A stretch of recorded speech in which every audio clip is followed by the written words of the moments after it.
Welcome to the program DPR, the Petroleum Industry Regulator.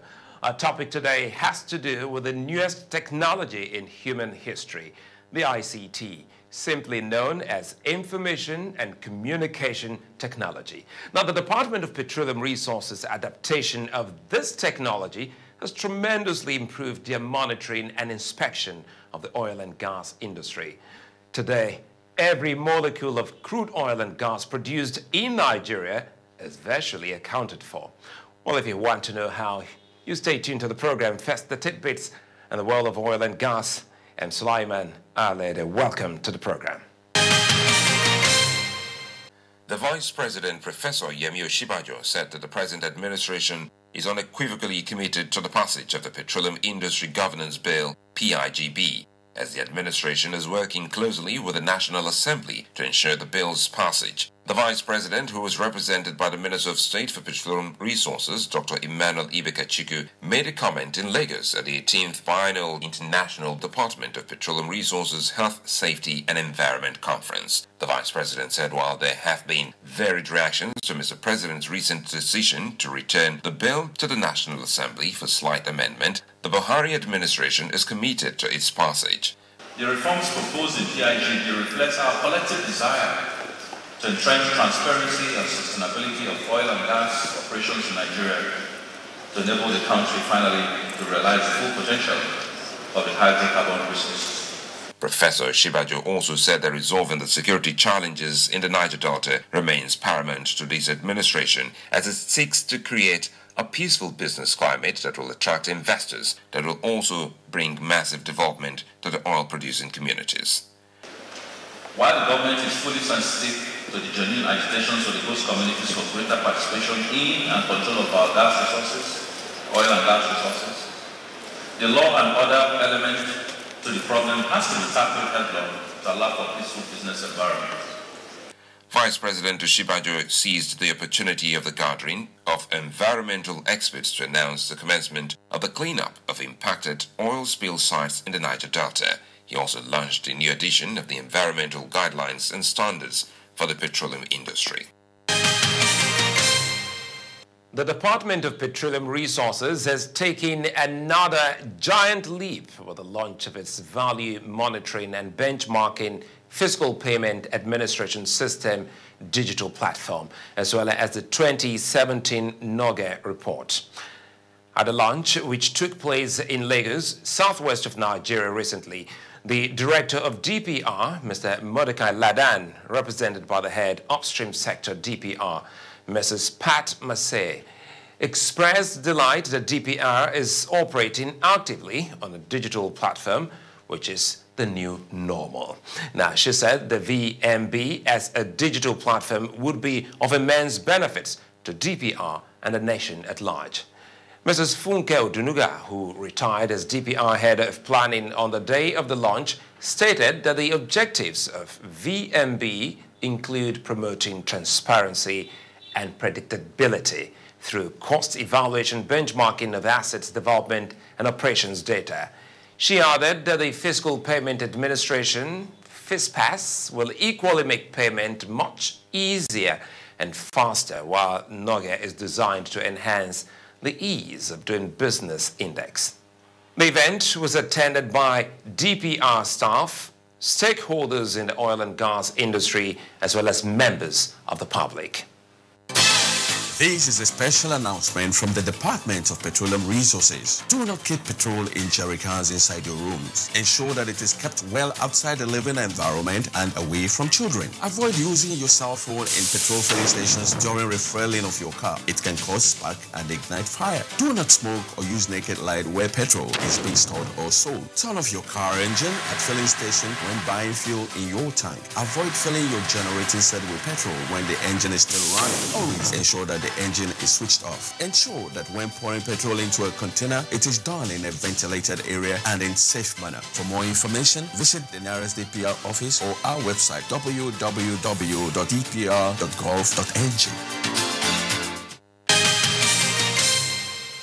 Since the introduction of information technology, IT and information communications technology, ICT, the way business is done around the world, It has not only been improved, it has made communication easier, turning the world into a global village. In the Department of Petroleum Resources, the adaptation of these technologies has made the running of the department very efficient, bringing in transparency in the monitoring and regulation of Nigeria's oil and gas industry.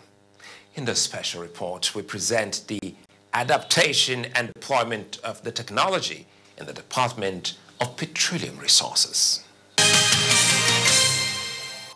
Information Communications Technologies, ICT, refers to technologies that provide access to information through telecommunications.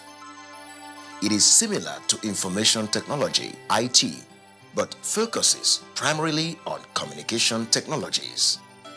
ICT include internet, wireless networks, cell phones, and other comm stands for information and communication technologies. In the past decades, information and communication technologies provided societies with a vast array of new communication capacities. Initially, it was radio and television, and then came real-time communications between people of different countries using technologies such as instant messaging, voice over IP, better known as VoIP, and video conferencing. These are followed by social media networking websites like Facebook, which allows users from all over the world remain in contact and communicate on a regular basis. Modern information and communication technologies have created a global village in which people can communicate with one another across the world as if they are living next door. The term ICT is also used to refer to convergence of audio-visual and telephone networks with computer networks through a single cabling or link system. It is economic and cost-saving. In the past, most of the operations and processes in the Department of Petroleum Resources were manual. Staff worked long hours, writing out licenses for approved assets and operations, and then presented for signature. This enormous task of being the oil and gas industry regulator in Nigeria and the need to share corporate information with stakeholders within and outside the organization required efficient and effective information system, and DPR could not afford to be found wanting. Mrs. Pat Maselli, Deputy Director and Head, Upstream, Department of Petroleum Resources, shares this experience at an event. In the past, when we used to get into the vehicle and move from one company to other, collecting production data, and then we had only the IOCs and a few indigenous companies, which just like maybe 4 or 5. But now we have 45 or 46 producing oil companies. How are you going to be moving with your car to be collecting production data? But these days, by 8 a.m., all production data from the previous day is on my handheld phone. And I can tell, I can see graphically how we are doing in relation to the capacity that we have. So we are already in this paradigm shift. Due to the importance attached to information in the oil and gas industry, a unit was created in the Department of Petroleum Resources to oversee the running of information and communication technologies.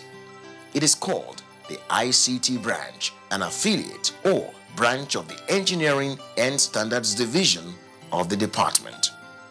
The responsibilities of the ICT branch are enormous. It oversees the development and deployment of new e-solutions to drive and support the digitization of the Department of Petroleum Resources processes and improve interaction with stakeholders. For instance, the Central Electronic Licensing and Permitting System is designed to automate the process for all permits and licenses issued by DPR. Others include Oil and Gas Industry Service Permit, OGISP online portal, the Coastal Vessel License CVL online portal, and the depot and lube blending application online portal. Other e-solutions deployed by the ICT branch include the National Production Monitoring System, NPMS, Smart Inspector Online Inspections Reporting Solution, and the Digitized Budget Administration Solution, DBAS. The ICT branch also administers, maintains, and supports DPR networks, LAN and WAN domain and servers, database and video conferencing solution. In addition, it ensures standardization and network security, drives change management process to ensure seamless integration of new solutions into the department's day-to-day activities. Finally, the ICT branch generates revenue for the government through licenses, permits, sanctions, and processing fees.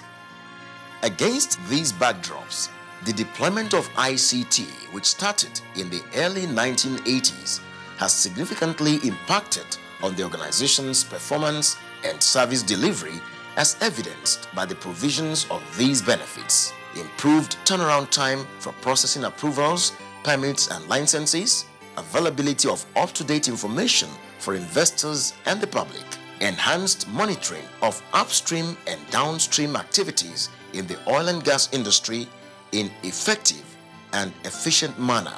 We've gone beyond the data submission now, so we have gone into real time. So what we mean by real time is that rather than our staff or the operator feeding into data from their system coming into us via Internet, we've gone to real time. Real time means that we are collecting those data directly from system, from the control center of those companies. So this is displaying our real time dashboard now. You can see this is Bunga. This is Bunga. This is displaying Bunga right now, Bunga FPSO. The system is bringing in the data directly. You can see their export meter showing 0. That means that they didn't export anything. The next export meter, the totalizer is there. So we can see each of those terminals bringing in the data directly. It has also enhanced staff performance through the deployment and usage of ICT tools. Other areas of improvement brought to DPR through the deployment of ICT include the increased knowledge sharing and work collaboration among DPR staff, production accounting optimization, and efficient revenue generation. I hand you over to my colleague, Antonia Amusu, who in an interview with the Assistant Director and Head of ICT Branch in the Department of Petroleum Resources, Mr. Lukman Ayo Cardoso, sought to know more on the operations of the branch.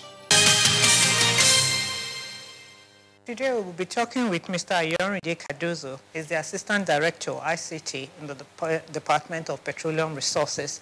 Mr. Cardoso, you're welcome to this segment of the program. Thank you for having me. Okay, we just want to find out from you, when we talk of ICT, we know DPR being the regulator in the oil industry, and the oil industry is a highly,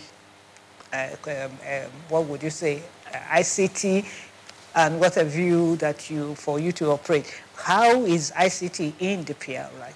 Okay, let me start from the beginning. Well, in the past, most of our operations are basically manual processes. For you to get one form of permit or the other, you have to go through manual processes.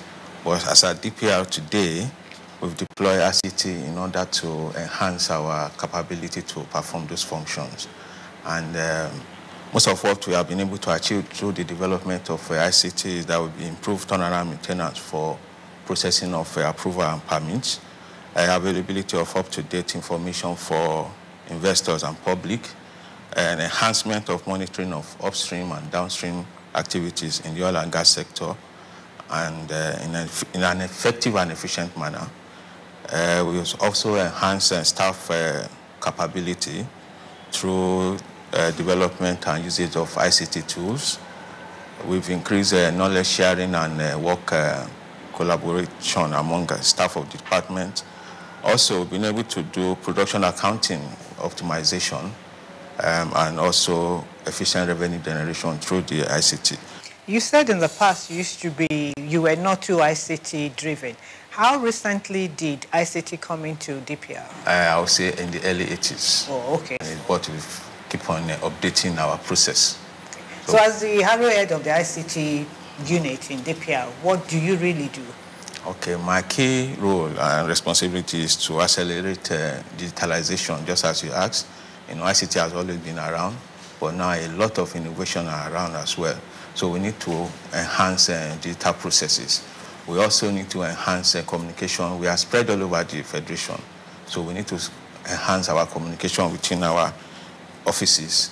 And also, as I mentioned earlier, all these things that you generate via ICT on one form or the other, you are bound to have data lying everywhere. So we also want to consolidate those data in one place so that we can make better use of it. So that is my primary function. How challenging or how easy is it for you to be able to achieve all what you have enumerated using your ICT?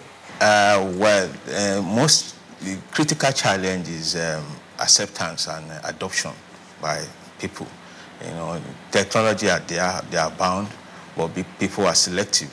So, but at an enterprise level, most of the technology will bring in disruption of services. So people tend to be slow in accepting it and adopting it. When you say people, who are you talking about now? I'm talking in terms of staff in-house. So initially, acceptability of the whole digitalization was kind of slow. But now we've marked on the acceptance and adoption of various initiatives that we've brought on board. So those are the major challenges. And because we have management support, so they are driving the digitalization process from the top. So it makes those acceptance to be something that we can handle. But outside that, every other thing is like the work challenges as well. So what would you say with the deployment of ICT your unit has been able to achieve for DPR, and then in terms of your regulatory functions in the oil and gas industry? Okay, we've been able to achieve quite a lot. I can put it in three perspectives, in terms of the upstream and in terms of downstream, and as well as the staff as well. So in terms of upstream, we have a system that we call National Production Monitoring System. This allows us to monitor our production system. So we do it online. So we get our report via online system, and it gets to DPR in the data form in our data center.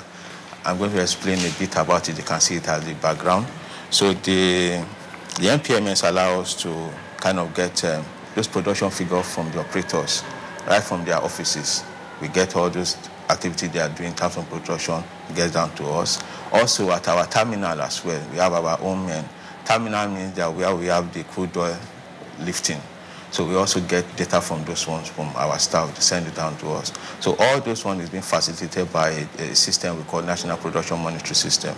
It's a system that has been in place since 2009, and it's something that has been improved that particular function in DPR. Future plan is to be able to monitor crude oil from wellhead to the final destination.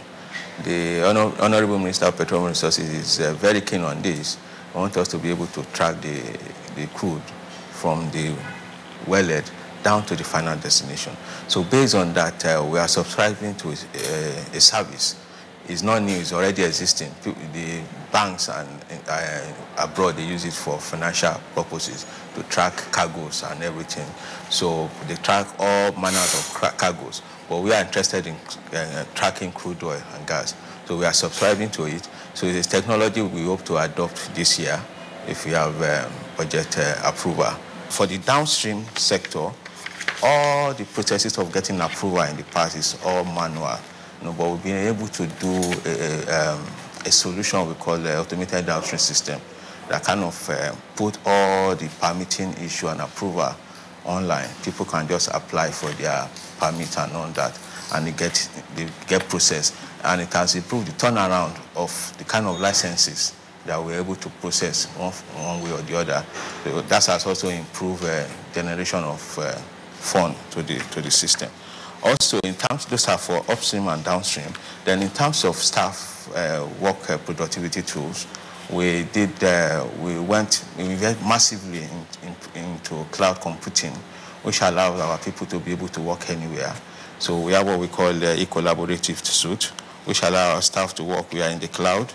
We have Microsoft Azure. We have enterprise mobility suite that makes sure that wherever you are working, you have security around what you are doing.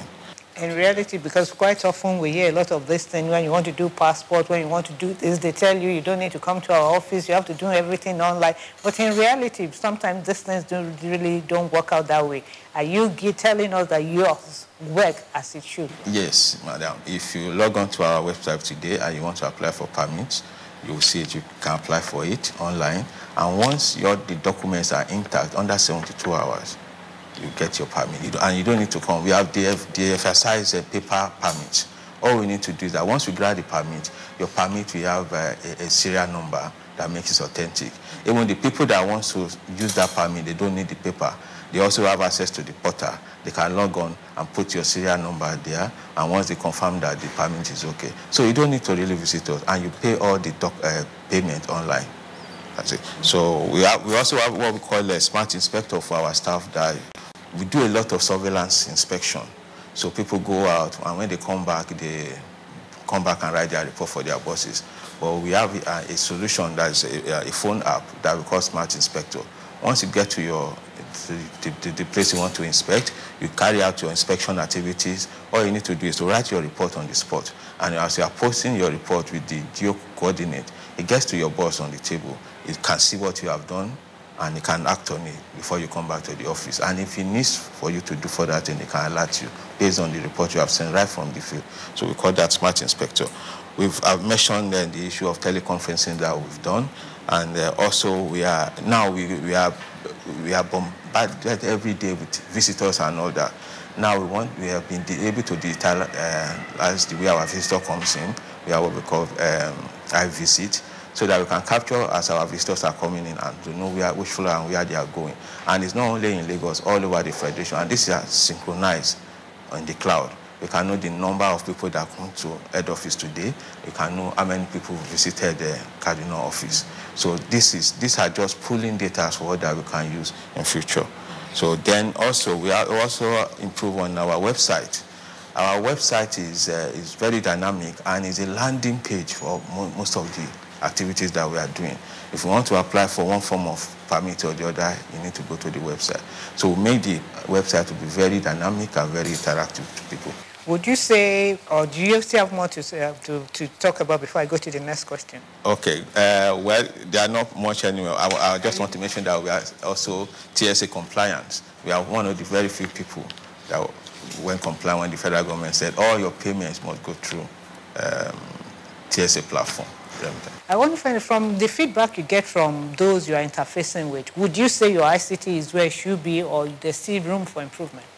Yes, we still have room for improvement, in the sense that, just as you mentioned, if you apply for permits right now, you need to get it under 72 hours. That is the ideal. So I cannot say 100% of those applications comes out 100%, but in terms of achievement, we have been getting a lot of commendation from people. That shows that we are doing very well. Also, in terms of investment that we've made in ICT, I said that we have challenges in adoption. So people are slow in adopting. So those are kind of things that I can say that we have not really measured up the way we are set out to be. But I know that eventually we will come around and achieve the set plan. If you were, would you say that have you covered all areas of operation of DPR using ICT, or there are still some areas you still hope to expand into? Well, there are areas that we need to expand into. You know, in digitalization, you focus more on infrastructure. You also look at business process operation. Whilst you are growing in that digitalization, other things will be coming up that you need to focus on that they were not part of what you set out to do. So I will not say we've covered everything. But in terms of infrastructure, to do what we need, I think we've done considerably well in that line. Thank you so much for your time, Mr. Cardozo. You have really explained to us what you do in the ICT department. And I'm sure that must be the heart of DPR for you to be able to do your regulatory functions. Yeah, thank you, man. ICT is not only the heart of DPR, but it's heart of all enterprise now. You need to be ICT compliant. For you to survive in the world of today. For you to compete effectively. Okay, thank you so much for your time. Yes, thank you. Thank you for having me. It's a wrap on today's edition of the program. I hope you enjoyed it. Please do not fail to join me next week for another well-researched topic and the happenings in the nation's oil and gas regulatory agency. From me and my team, it's goodbye.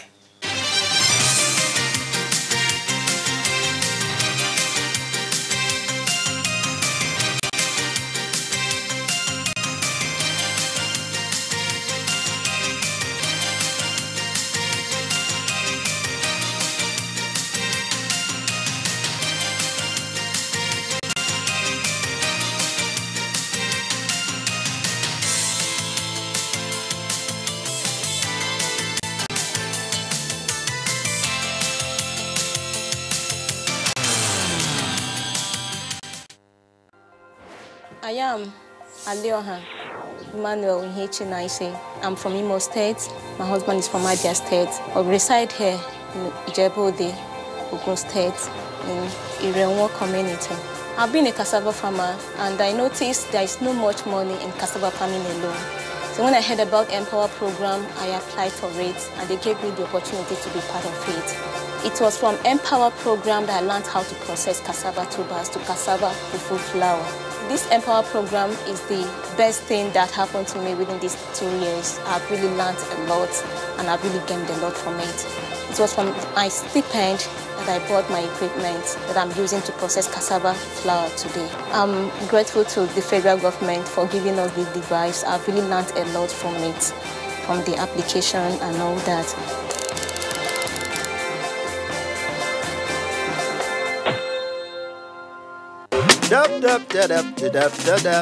Dab. Yes. One day as I did dab, they go. Now I might see my neighbor on top electric pole. Don't be hammer you hold so. Before. So? Climb every day. Come on, electric bill. You not gree pay. Waiting concern you for there. I beg you. Come over here. Okay, oh. I don't talk my own. As I dab reach house.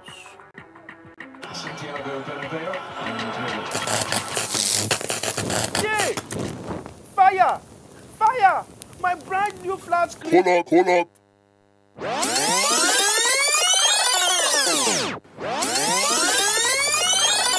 Waiting concern you for there. I beg you. Come over here. Government property, now my property. If you don't come down now, I go report. Don't be only report. Now report card.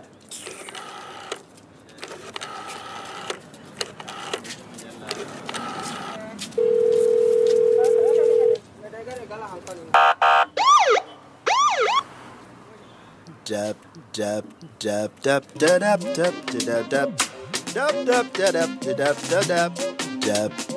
Yes.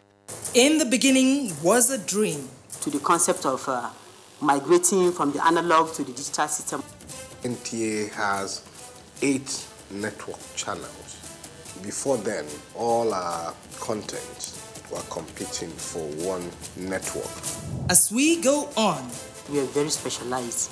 We have the parliament, entertainment, languages. Each and every one of them has its own identity that caters for a particular group of audience that cuts across the nation at large. Driving the dream in a language you understand. Get a channel that's adapted to your local needs. Taking you along every inch of the way. NTA multi-channel, a network within the network. You can't beat the rich.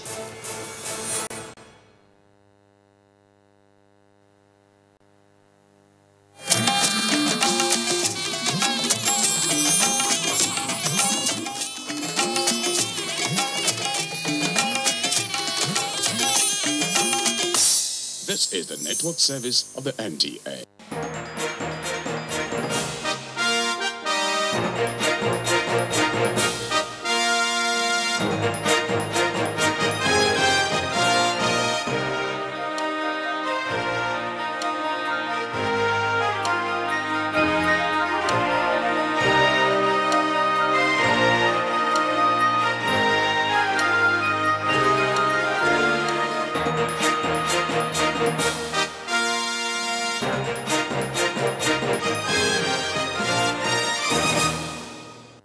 Welcome to another exciting episode of Telecom Today. I'm optimistic that it's going to be another 30 minutes or so for you to be informed and educated on issues pertaining to telecommunications as well as the ICT. Of course, this is made possible by the nation's telecom regulator, the Nigerian Communications Commission, NCC. I'm your host, Eunice Johnson. Once again, welcome. In this episode, starting with a news update, academia calls for review in academic curriculum to enhance student learning. On our news of the week, telecom companies charged to be proactive in tackling cybercrime. Also on the news of the week, Dambata stresses need for more innovation to optimize telecom growth, while on the consumer segment, telecom consumers in Owo challenge operators on quality of service. Well, this is the lineup of our outing today, which promises to be very exciting, so I therefore urge you to please be my guest.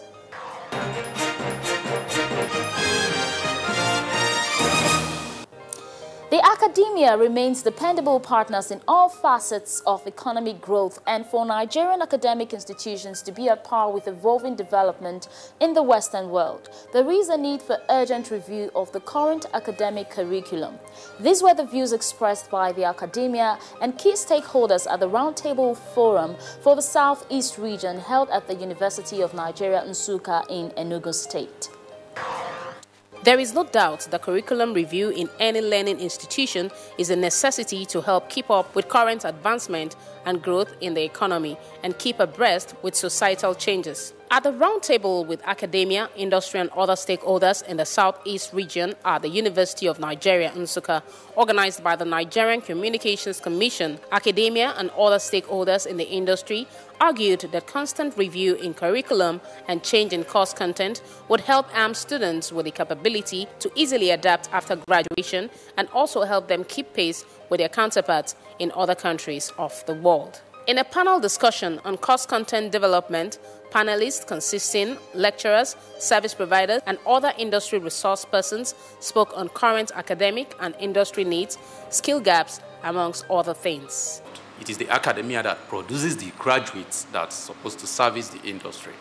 Now, there is a gap in the sense that the quality of graduates we have today are not able to meet these industrial needs. It's a glaring fact. So, and this course content development, I see it as something that the academia and the industry must play very, very strategic role to make sure that this is properly addressed. SC should find a way of monitoring the universities too. Privately, without even announcing that they are coming. Monitor how they are performing. And then make suggestions to the VC and see how this can improve. I think that this NUC basic academic standard should be, occasionally, even yearly upgraded. There should be a synergy between this team and the industry for them to understand what is happening in the industry and then follow the trend to fix this curriculum for the students. Because it doesn't make sense that somebody that graduated 20 years ago and the person that graduated maybe 5 years ago used the same curriculum. It doesn't make sense because time has changed. So other heads of department and resource persons were also of the opinion that focus should be more on capacity building instead of qualifications, while some say sabbatical leave for lecturers and academia should be done in industry rather than other academic institutions. The technology is changing every year because of Moore's Law. Moore's Law, but the Moore's Law, Gordon, the two that started Intel Corporation, they predicted that every 2 years, manufacturers of ICs will be able to double the number of components they put on a chip. So that's what has been driving the industry. It does not mean that we have to change our curriculum every year. My advice is that all of us, different institutions, we need to have a space in our curriculum, maybe from third year, for special topics from the industry. The Director Spectrum Administration of the Commission, Engineer Austin Waluni, who spoke on behalf of the Executive Vice Chairman of the NCC, Professor Umar Garbadambata, said the rate of emerging trends like artificial intelligence and constant upgrade in technology calls for synergy between academia and industry to ensure that the country is adequately prepared for the future, starting from the grassroots. Academia is challenged to study the impact of various practices and issues peculiar to the Nigerian operating environment on the operational efficiencies and service delivery capabilities and performance by telecommunications industry players, for example, to subscribers. It will surely be interesting read to see the new insights this may provide. Later that day, at the Princess Alexandra Auditorium of the University of Nigeria, the Department of Music of the institution, the first in Nigeria, lived up to its billing as they treated guests to a variety of music and performances as part of the celebrations marking the 48th convocation of the institution.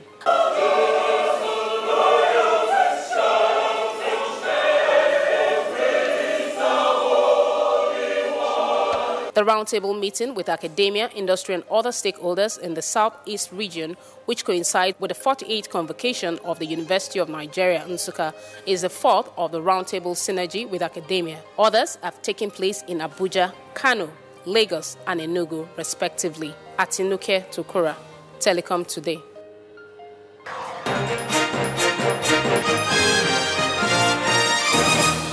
Telecom companies challenged to be more responsive in tackling Hydra-dreaded cybercrime. Details when we return from this short break on the News of the Week segment. Please don't go away. Are you tired of receiving unsolicited?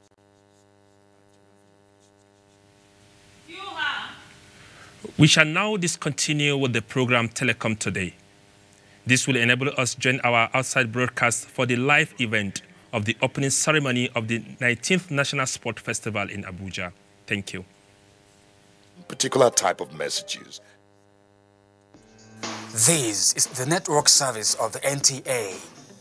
We now join our outside broadcast crew for a live telecast.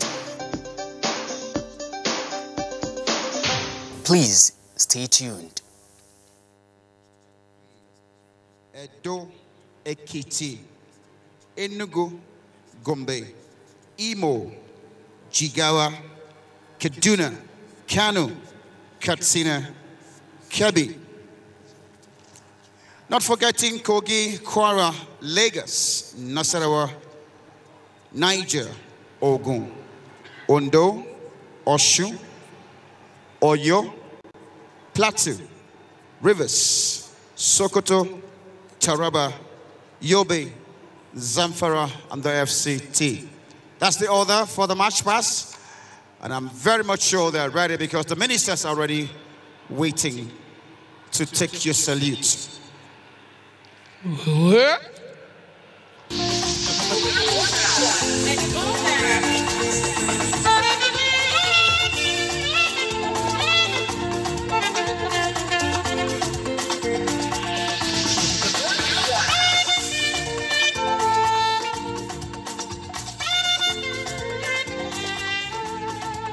What? Come on.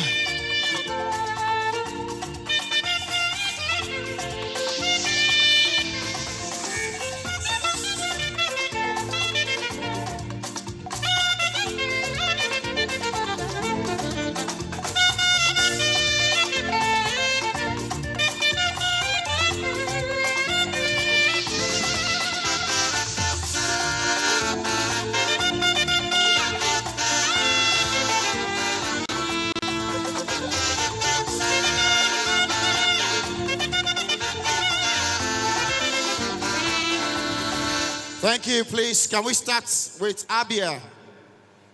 Abia, let's begin this march pass, please. Time is not our best friend. God's own state.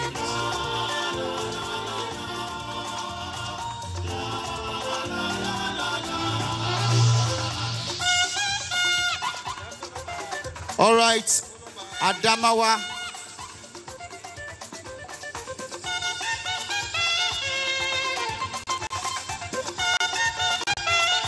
Abia State, God's own country.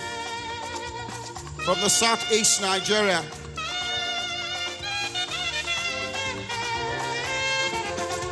Abia State. Oh, sure. Ladies and gentlemen, this is Abia State.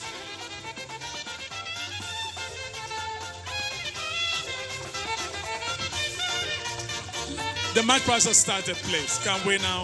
Adamawa is up next.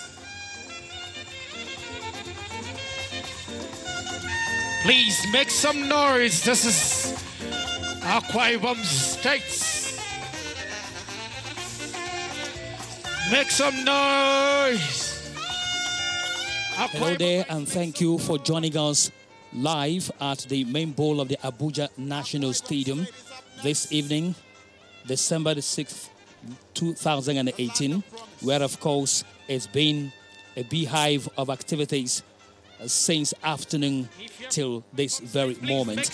It is the opening ceremony of the much-awaited 19th edition of the National Sports Festival. Thanks indeed for joining us. My name is Kene Ima Abodike. The Nigerian Television Authority is an integral part of this auspicious ceremony. It is a ceremony that will last for 10 good days of great sporting moments as we look up to 8,259 athletes from across the Federation to compete in 40 different sporting activities across 10 days. And it's a moment the entire sport-loving Nigerians have been waiting for after the previous edition, which was held in 2002 in Lagos. That was in 2012, 6 years now, and many people have been asking questions. Now tonight, your questions have been answered. It is the march past, the conventional march past as such event, with state athletes filing out one after the other before other activities will take place tonight. Earlier in the day, we saw the arrival of the Touch of Unity for the Games, which has made its fantastic journey across the length and breadth of Nigeria, arriving finally to Abuja for the kickoff of this much-awaited day. The 19th edition of the National Sport Festival. So many people have been waiting for it. This is indeed the D-Day, the opening day, and we are all happy for it. Like I told you earlier, it has to do with 40 different sports, from where, of course, the organizers will tend to fish out potential talents who will definitely represent Team Nigeria at the 2019 All-African Games, which is built for Rabat, Morocco. So it's going to be a beautiful evening as you're tuned to the largest TV network on the continent of Africa, the Nigerian Television Authority. Thanks indeed, and do enjoy the evening. Let's quickly remind you that this event is one of such instruments of unity in the Federal Republic of Nigeria, having lasted since 1973, bringing Nigerians together, Nigerians of all tribes, of all religion leanings, together in one spirit, the spirit of sportsmanship, the spirit of love, and the spirit of unity. That's what the National Sports Festival is all about, where the youth of Nigeria gather together to compete healthily and demonstrate absolute sportsmanship, which is a symbol of the unity of this great country.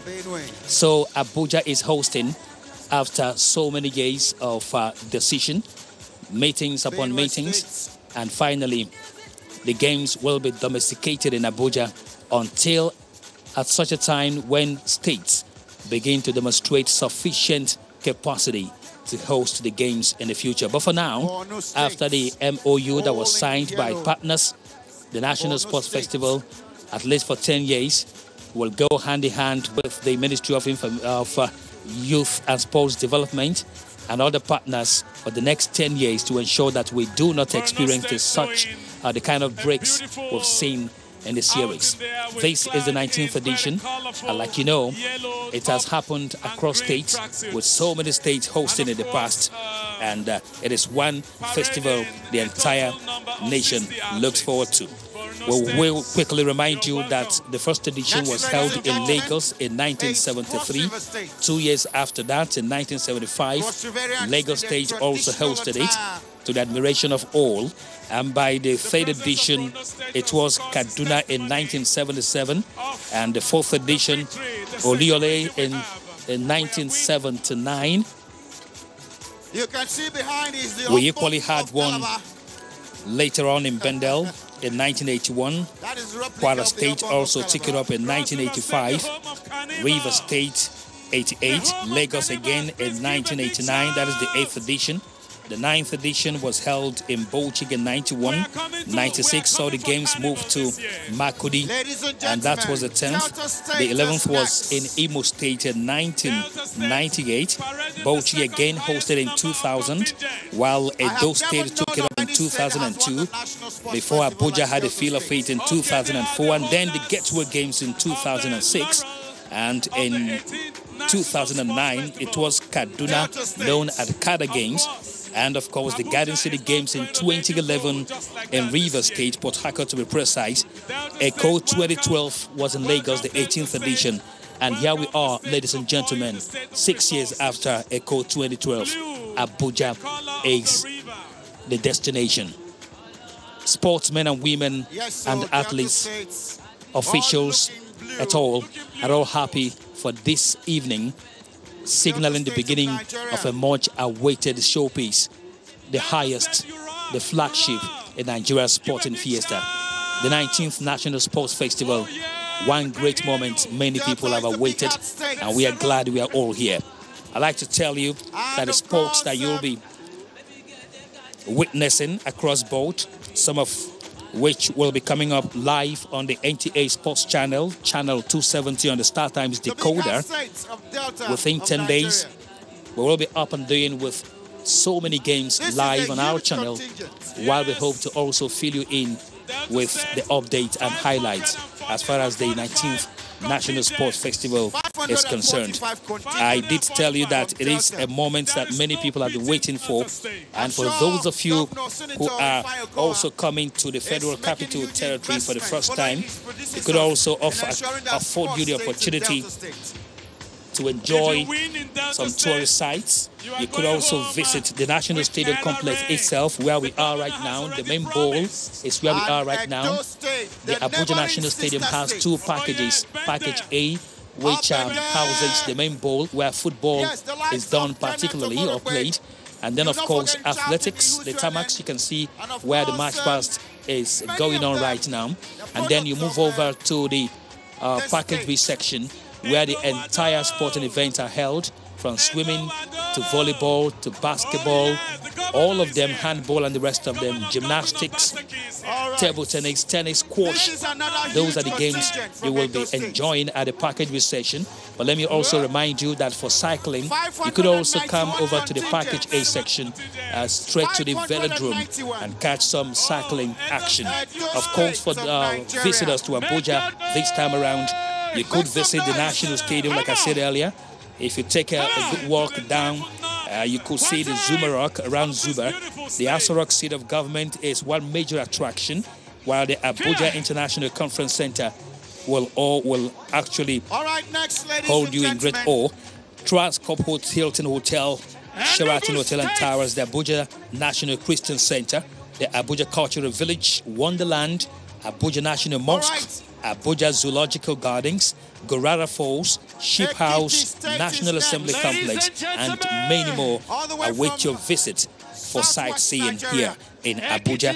Let me also tell you that the sports that will be featuring in this great festival, 40 of them, beginning with Abula, which is a traditional sport.